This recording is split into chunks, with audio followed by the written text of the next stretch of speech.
Developing tonight here at 11, fast action by bystanders and firefighters helped contain a massive fire that ripped through a marina on Lake Union. Thanks for joining us here at 11. I'm Preston Phillips.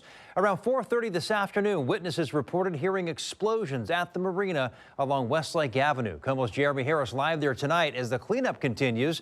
And Jeremy, sounds like everyone made it out okay.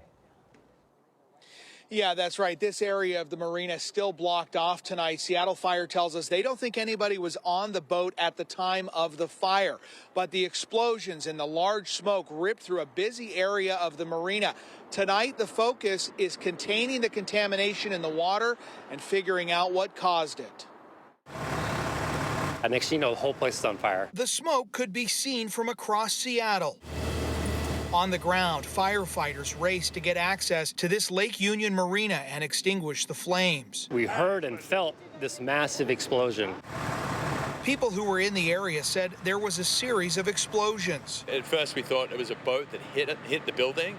Looked out the window and all we could see was just flames to the sky. And then if a boat catches on fire right, next to the other, the whole marina could go. As people raced to get boats out of the marina. Ended up kind of fighting it off with a garden hose for a while.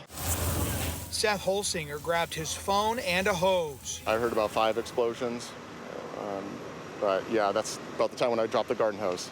80 firefighters had to be called in to help. This drone video shows where the fire ripped through the roof. Those white lines are fire breaks that were installed by the marina. It'll let that fire and heat expand through the roof versus kind of going out sideways and getting the whole place going. So it looks like it did its job from what you showed me on the drone. Around 6, fire crews got the fire out and put booms in the water to soak up fuel and debris. Many of the private vessels here are made out of either wood or fiberglass. Both burn very quickly. But planning and quick response may have kept this fire from doing even more damage. I've worked here for years, and I've always had a concern about this place and burning up, just because so much wood and timber.